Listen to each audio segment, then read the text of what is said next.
I'm going to start with a quote. At every opposition, we do not consider whether it be just but, right or wrong, how to disengage ourselves. Instead of extending our arms, we thrust out our claws. That is the first quote in the book, How to Disagree, by the amazing Ian Leslie, who I am very, very excited and grateful to be having a conversation with today. Ian, what's your take on that quote? Hi, Helen. So thank you for having me on, first of all. I used that quote as the first epigraph in the book because it's by Michel de Montaigne, the 16th century French philosopher, essayist. And I think it's very smart because he's not saying, and some people might summarize what he says this way: when we're under threat, we feel attacked, right? He's not quite saying that. Let me just read it again. At every opposition, we do not consider whether it be just, but how to disengage ourselves. Instead of extending our arms, we thrust out our claws. So he's saying when we get into an argument, when somebody contradicts us, yes, we do feel threatened, but and we can become aggressive. We can thrust out our claws, but we're not just trying to destroy or attack the other person. What we're really doing, and this is the subtlety of his insight, I think, is we're trying to disengage. We're trying to push that person and push the argument away because we feel deeply uncomfortable with it. So actually, it's essentially a defensive maneuver. And when I started thinking about the book, I thought I really want to kind of write a book about all the incredible toxic conflict that I see going on in the world, on social media and everywhere, really. And why don't I write a book about how we should all kind of, learn to get along and cooperate and be nice with each other and avoid all these terrible disagreements. But after thinking about it and after doing more research, I started to think about it almost the other way around, which is that partly because we see all of this toxic disagreement so publicly now, we've become more conflict averse than ever. And that actually the problem isn't that we're disagreeing too much. Disagreement is an incredibly powerful, productive tool. The problem is that we disengage too quickly, either by not raising any objections or contradictions to the word at all, or by becoming aggressive and the conflict turning toxic and so on. I think Montaigne captures both of those in that quote. And what he's saying is, we should engage more with people and arguments with whom we disagree, because that's how we learn.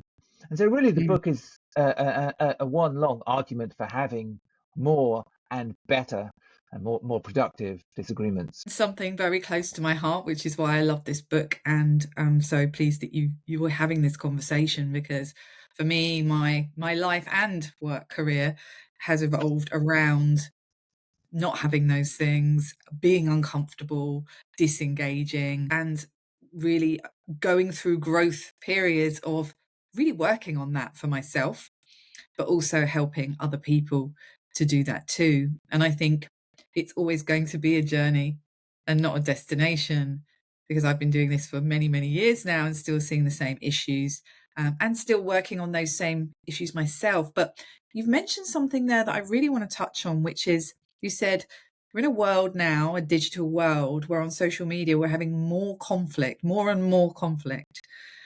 People are being more and more aggressive on comments and having debates and having all sorts of conflict through their maps of the world and how they see the world. And yet, at the same time, we're finding it more difficult to have productive disagreement. Why is that? Well, let's talk about social media briefly. I mean, the book is, as you know, is somewhat, it touches on social media, but it's not at the focus of the book, which is more our kind of face-to-face interactions. But the interesting thing about social media is that it's sometimes said that it's forcing us into filter bubbles where we only have to hear from people with whom we already agree. There's some truth in that, but it misses out the other very important part of social media, which is that we become constantly confronted by people and opinions with whom we strongly disagree in a way that we never did before.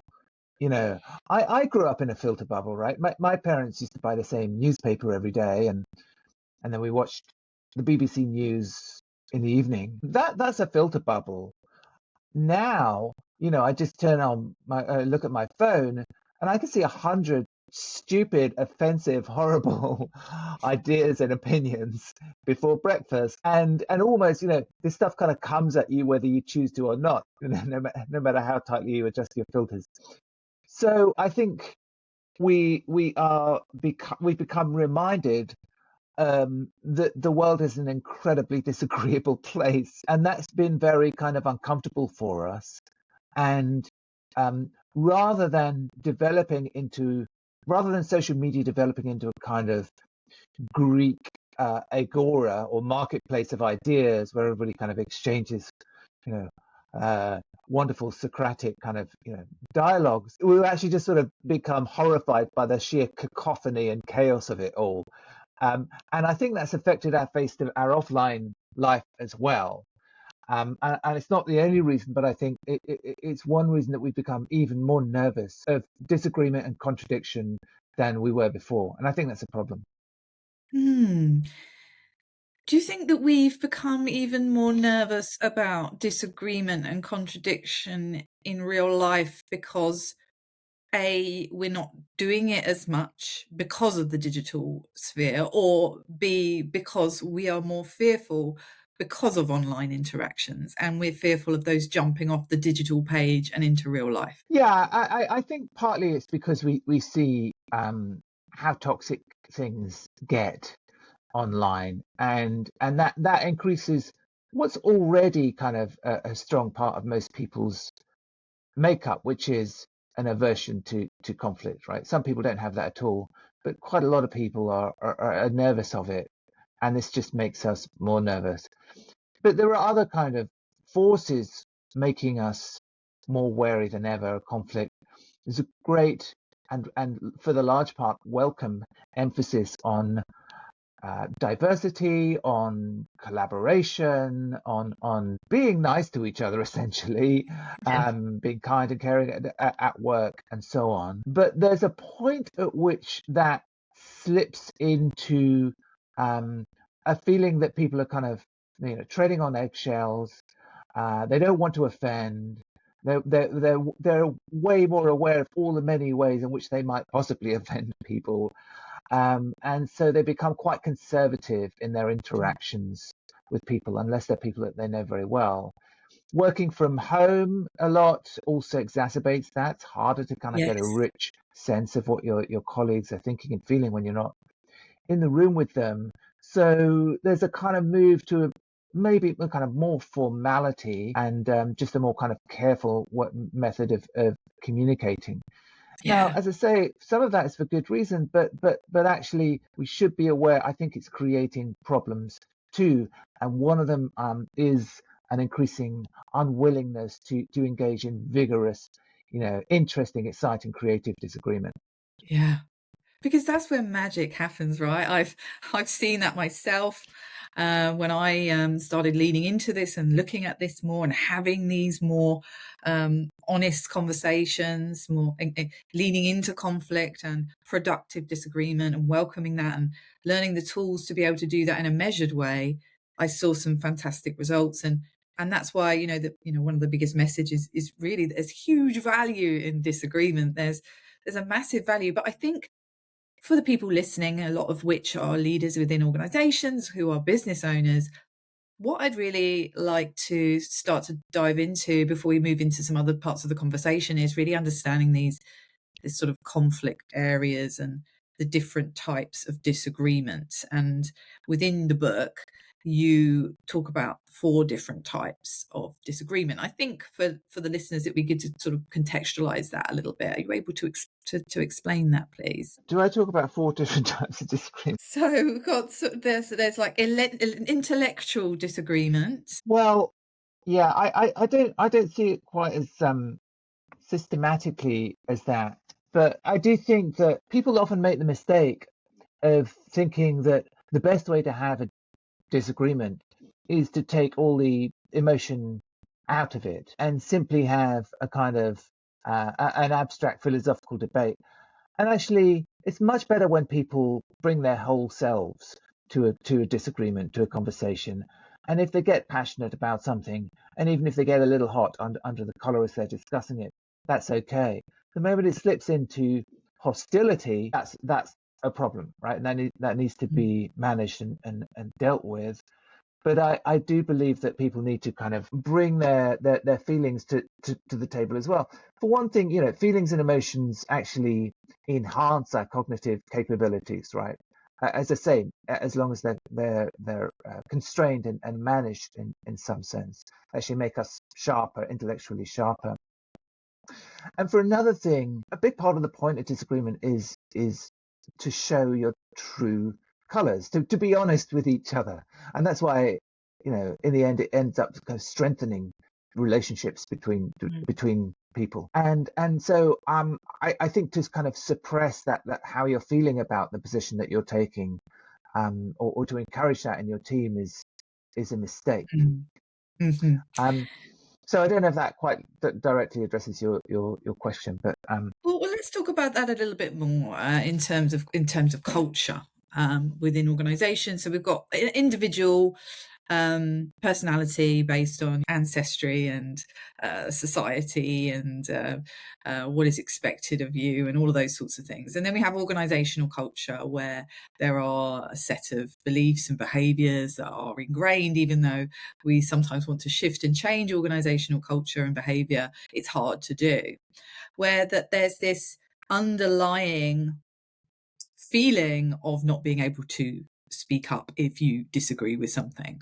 And you've got another quote by Ian McEwan from the book Amsterdam, which is, everyone nodded, nobody agreed. And I think I see that so much happen within certain cultures, within certain organizations. And I want to talk about cross-culture in a minute too, because I know that you touch on that. Why do we feel so uncomfortable with disagreeing in an organizational environment? And when we know that actually there's huge benefits from having these types of conversations, from diving into the nitty-gritty, why do we feel so uncomfortable with it? Well, it's a good question, and we can go as deep as we like here, because in a way it goes right back to our evolutionary history. It's only relatively very recently that we've learnt to value disagreement and intellectual debate and conflict as something that can lead to better thinking, better decision making.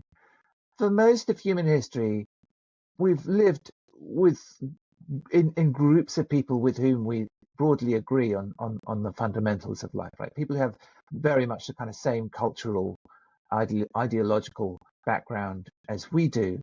And if you go all the way back, if somebody was disagreeing with you in inverted commas, that usually meant they were about to try and take your head off, right? It wasn't like, oh, let's have an interesting debate about who's going to have this food.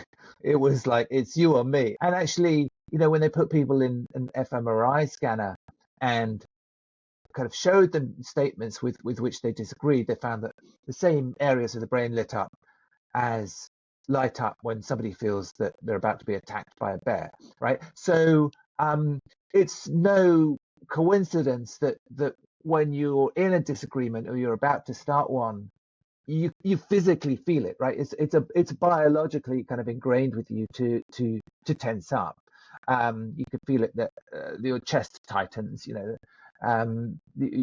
heart rate increases slightly.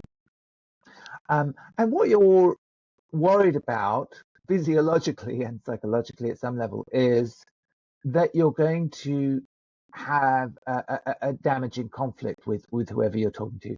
And either you're going to come off worse, or you're going to damage the relationship in some way. Now, I understand that, right? And in a way, that kind of physical response, as I say, it can be managed and channeled to make you to make the debate even better, right? So you shouldn't worry about it. You shouldn't try and eliminate it altogether. But you can't let it dominate you either, right? Because at that point, a lot of people go, well, I'm feeling like this, therefore I'll just step out of the disagreement altogether. Either I'll be quiet or I'll just quickly go, yeah, you know what, you're right, and I'll back down, even though I don't really feel that, right? Whereas I think you should use that kind of biologically programmed response to take the debate further, right? Put it into the service of debate. That requires some sort of trust between you. Mm, But when it's done well, it actually leads to better discussion and strengthens the relationship. The metaphor for all this is physical exercise, I think. I don't particularly enjoy the prospect of going to the gym, going for a run, whatever it is. But I do it because I know that I'm by putting stress on my body, I'm enabling it to grow, right? I mean, literally, in the case of lifting, you're kind of tearing those tiny muscles in your arms and your legs, and they grow back stronger. And it's the same with relationships. You need to put some stress on those relationships in order for them to grow and strengthen, in order for the mhm, links between people to be stronger. yeah. And I think in any kind of relationship, whether it's you and your partner or you and your team members at work, if you're avoiding disagreement altogether, eventually those relationships atrophy, just like your muscles atrophy without exercise. 100%, So 100%. expect the stress, welcome it in a way, and learn to channel it Yeah. into better discussion. I love that, comparison, and it's so true. And again, thinking about the parallels between having these personal discussions and disagreements and organizational ones. I think within an organizational context, there's some added complexity with hierarchy. And going back to those evolutionary links there, you were talking about, it was all about survival of the group, right? And so harmony and equilibrium was the main goal in terms of getting on and participating, and not providing conflict in situations, because that could threaten the balance of the group and the survival of the group. And when we look at how that then translates into an organizational structures, and there's many different types of matrix structures within organizations now, but there's still, within older organizations, ones that have been established for many, many years, there's this hierarchical structure. And then for the people that I've coached at the top, and also further down, the leaders further down the organization, there's a fear around speaking out or being disagreeable to more senior people, for fear of being, that evolutionary fear of being ousted from the tribe. What are your thoughts on that in terms of an organizational structure, and not necessarily what we can do about that? We'll move on to solutions in a minute, but your understanding of that and your thoughts of that. Well, I agree with you. I think it's a problem. There is always a strong premium at work on being agreeable, and as I say, it's increased in recent times. I would say that women feel that imperative more than men, actually. And one of the reasons for the gender pay gap is that Yeah, men are a bit more willing to say, well, yeah, actually, I don't think I'm being paid enough. Women feel the responsibility to be nice and cooperative. Now, as I said, it's good to be nice and cooperative. I'm not against that. But I think there is this middle way that we are not very good at, that we need to get better at, which is disagreeing cooperatively, right? yes.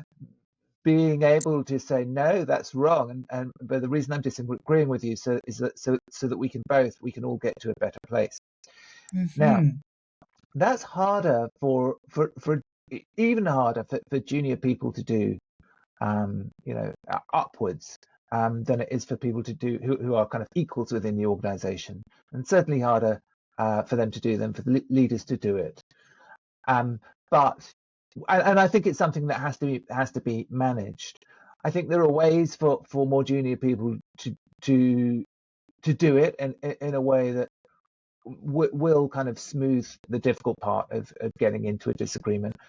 But and more importantly, I think that leaders have to consciously think about how they can encourage yeah, more Yes, junior colleagues to speak up and disagree. exactly. And here we go back to culture, right? And the environment. And you mentioned a couple of things in our conversation there. You mentioned trust, and there's also this sort of feeling safe, this feeling of safety. And we talk about in HR, in the HR world and leadership development world, this essence of psychological safety and creating a culture, an environment where we feel psychologically safe. And when we feel safe within an environment, then we feel more confident, more courageous, and more okay within ourselves to speak up and cooperatively disagree. And in your Yeah. experience, so go on. Well, I was going to say, I think the concept of psychological safety has been really kind of misused or misinterpreted or misunderstood. You know, I don't think it's working very well at the moment. What it should mean, what it ought to mean, is that people feel safe to speak up and disagree. At the moment, it seems to mean um, a space in which nobody feels they can say anything because they want everyone to feel safe, including themselves. You know, if everyone gets that feeling and everybody's kind of like trying to feel as safe as possible and trying to get others to feel as safe as possible, well, you end up with groupthink. You know, you end up with nobody kind of really kind of saying what they feel, and that's a problem. So it has to be the other way around. You should be safe in order to allow productive disagreement, productive conflict Yeah, within the organization. yeah, I agree. You're right. It's almost like the pendulum swinging too far the other way in understanding that the safety is providing that. It's providing the environment to feel safe to authentically express ourselves, to be the most assertive version of ourselves, and to be creative in the expression of our ideas and our suggestions and our different ways of doing things and solving problems and all of those things. It's not just disagreeing. It's saying, I don't think that might work, but here's a different idea. Here's something that I think can really work. Right? Yeah, yeah, indeed, and that's true. And then also, it's not necessarily about my view must prevail or your view must prevail. It's about how can we take these two points of view and create something new and better that's better than Right. either of them. Okay, Collaboration, so right? it's about collaboration and it's about fertilization of ideas. You know, it's Yes. about bringing different opinions and ideas together, and out of that clash comes something even better than either of us could have come up with on our own. So true. One of my favorite TED Talks is actually really focused around that in terms of the collaboration, the chemistry and alchemy that come from the network, and ideas within the network, and how where that came from in terms of the coffee networks and coffee shops and things like that, and how creating that environment again of a baseline of safety for then to be coming at things with a specific mindset. So I do a lot of training within organizations around this sort of stuff. I do influencing courses, I do conflict resolution courses, and the collaborative win-win outcome is of course like the main aim, the main goal. But in conflict situations, that can't always be the best outcome. We can't all win equally in all situations because of the complexity of needs and the pressure of deadlines and goals and tensions and demands and all those sorts of things. And I use the Thomas Kilmann instrument, which is the conflict resolution instrument. Collaboration is one, accommodating is another, competing is another, avoiding is another, and compromising is another conflict resolution. And what Thomas Kilmann says is that these could be suitable in lots of different situations. However, in most situations, we need to understand what our natural way we bring ourselves to a disagreement is, and how we can best deal with that. Because as you mentioned earlier, some people might be more competing, which is, I'm okay, you're not, in a disagreement, because they feel the need to prove themselves and to defend themselves, and they do that maybe by attacking. And other people in a disagreement situation might be more accommodating. I'm not okay, you are, so I'll defer and I'll please to make things okay. I think it's in understanding where we come from, maybe in what's our default, that can then help us identify how we can better approach a disagreement situation. What are your thoughts on that? Yes, I mean, I think you've noted the two poles of kind of bad approaches to disagreement. One is that you can be too competitive and focus only on you coming out as the winner here. And the other is that you can be too, in inverted commas, collaborative, you know, and just say, well, I'm just here to go along with whatever that person says. I'm just trying to make peace here. And you've got to be, you can't be at either of those ends. You've got to be both competitive and collaborative, right? It's fine to have an element of competition in a debate, you know, people bringing their best kind of ideas, their best thoughts to the table. That's great, you know, but if the individuals become too focused on themselves, then that's also a problem. And I think that, you know, again, going back to the psychological safe space and some of the things that are kind of fashionable in management at the moment, we talk a lot about diversity. And again, we that's for good reasons. And there are kind of social and political reasons to be keen on diversity, right?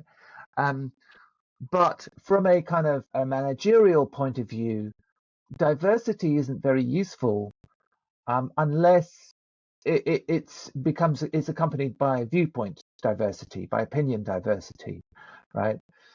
You can have a very diverse group of people sitting around the table. They all have different backgrounds, different experiences, different beliefs, and they've got different information in their heads as well.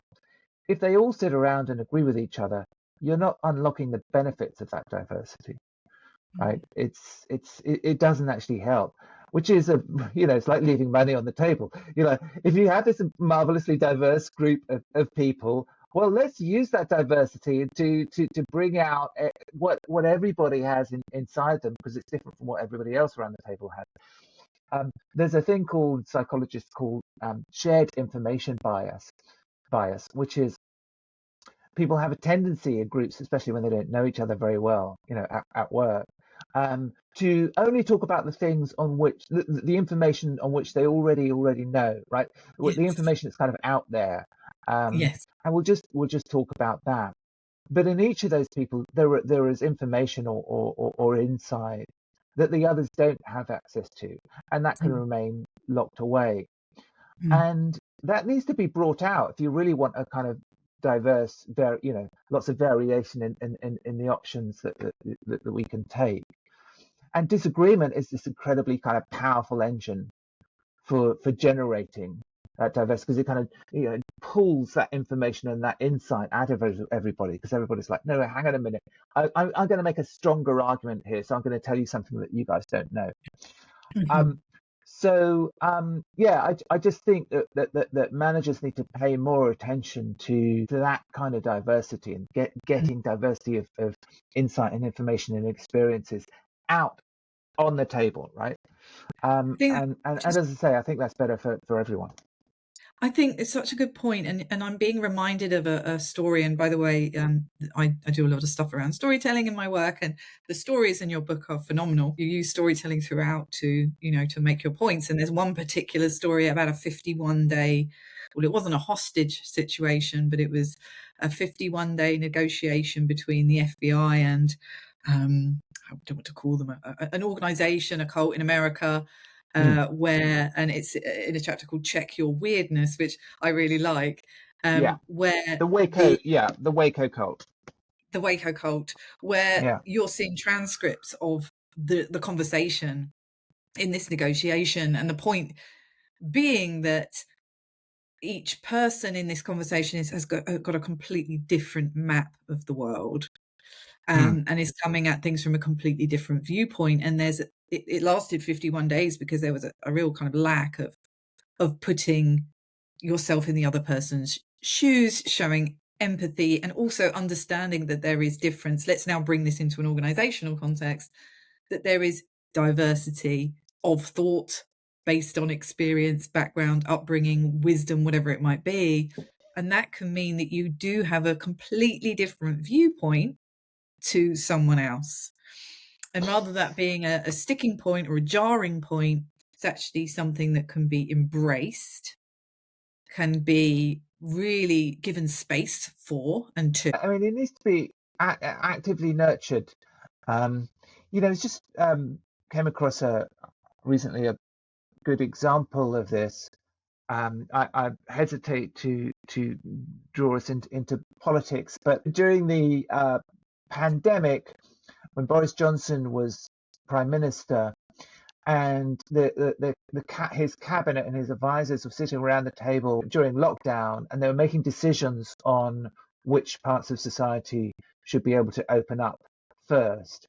And he had a largely male team, and it was quickly agreed that sporting events, including football matches, should be opened up as in some limited way, because that seemed important to people's happiness and welfare and so on. And Priti Patel, who is a female was a cabinet minister, spoke up and said, "What about nail clinics? Women getting pedicures." Pretty important. She was completely laughed out of the room. It was seen as kind of trivial and shallow. What on earth are you talking about? That's an example of having diversity around the table, but not making the most of that diversity, right?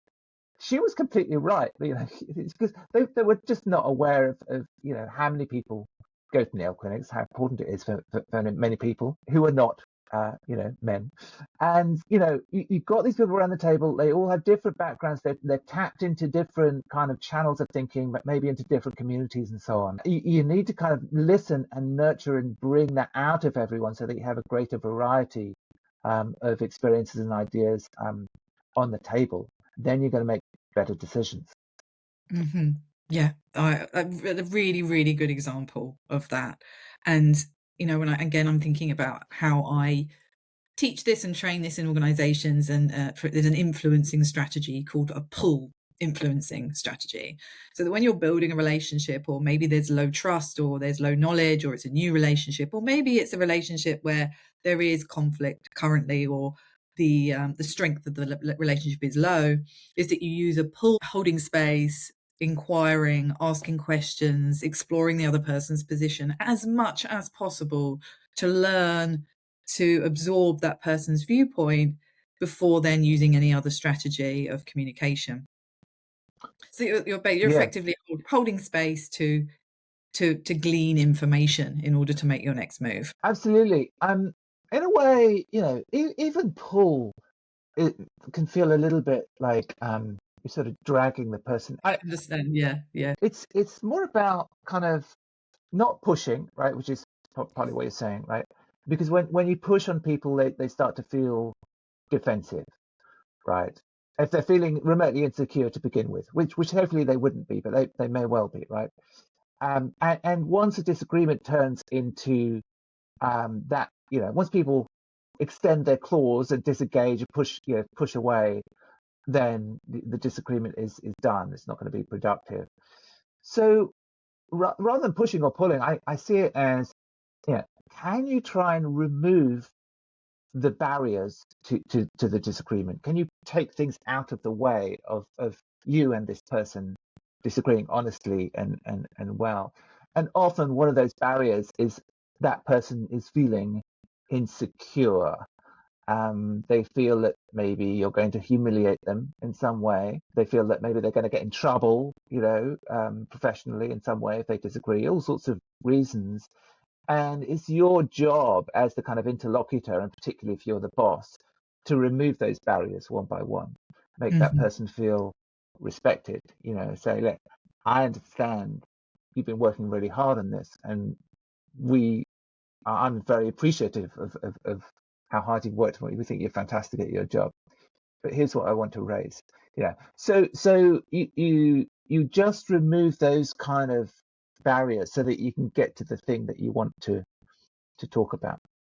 That's what I Mhm. talk about a lot, in a book, is the way that hostage negotiators or interrogators or therapists, anybody who has tough conversations knows how to sequence the communication so that you don't get straight to the tough bit of the argument.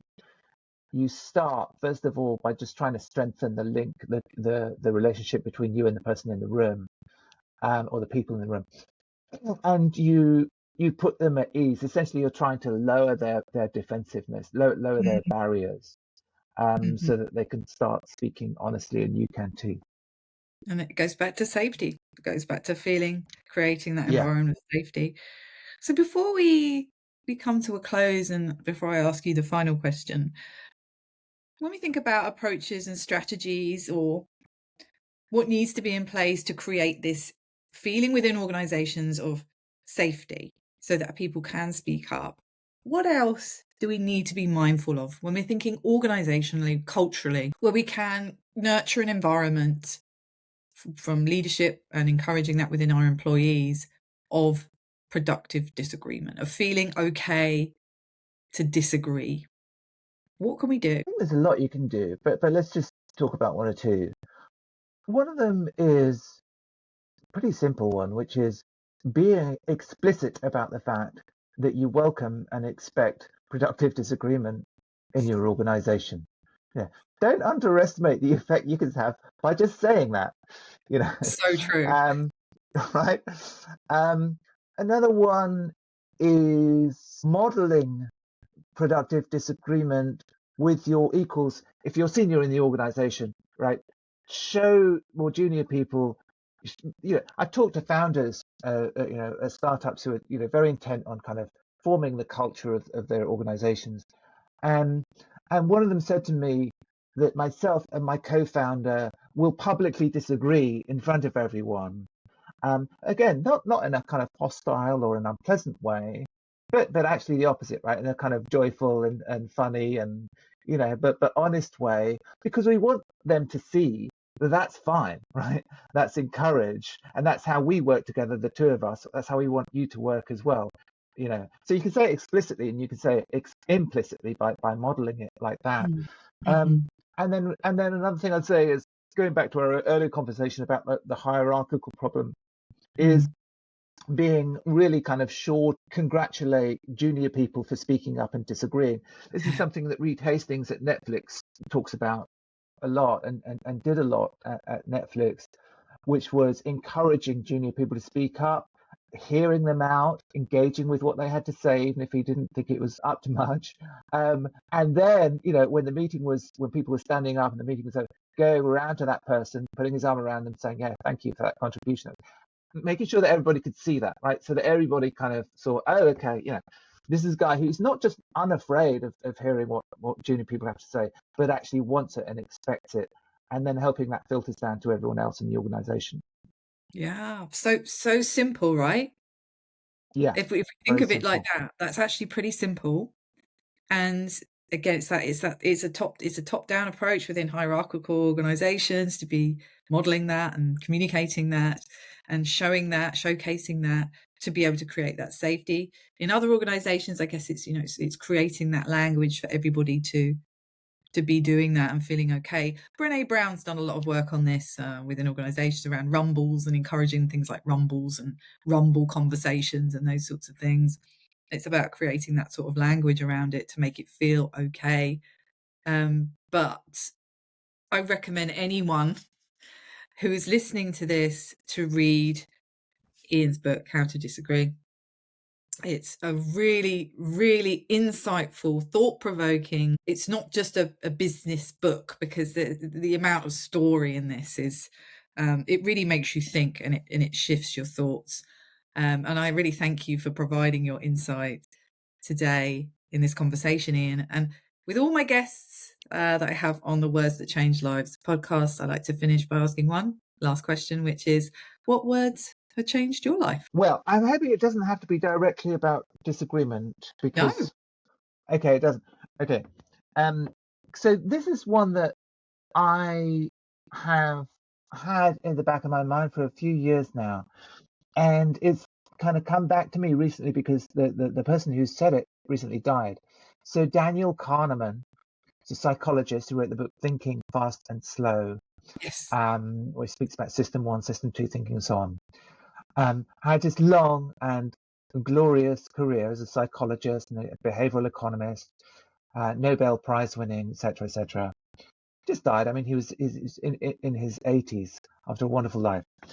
And he was a genuinely wise man just because of all the incredible research he did, because of his life. You know, he grew up as a Jew in Europe. So, you know, then lived through Israel's wars, did a lot in his life. Anyway, so he says, somebody asked him actually, what's the most important kind of lesson that you've drawn from all your work? And he thought for a while, and then he said, nothing in life is as important as it seems while you are thinking about it. Okay, so that's which is not just a kind of that is based on research, right? So it's based on lots of studies, but I sensed it was also something that he'd come to learn from his long kind of experience of life, which is everything when you're thinking about it is magnified in importance.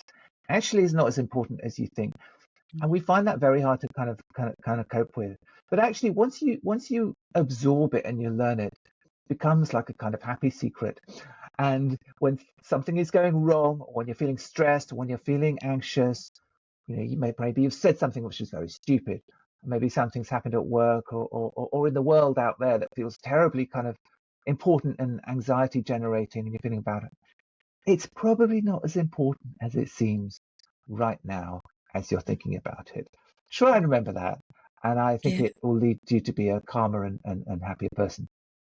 Oh, I love that, and that reminds me of a similar saying, which, you know, will this feel as big a year from now? You know, it's Exactly, that exactly. Same when you're in principle. that eye of an anxiety storm, everything is exacerbated because of the sympathetic nervous system, because of the way that we're wired, and so a Yeah, grounding technique is to, you know, lift yourself out of that eye of that storm out to of be the able. moment. Yeah, That's right. exactly Yeah. right. Yeah. Yeah. Oh, I love that. Thank you so much, Ian. I really, really, that's going to make me think and ponder for the rest of today. So thank you for your time. And I'm going to be including in the show notes ways that you can get in touch with Ian and that you can buy his book as well. Thank you very much, Helen. Really nice to talk to you.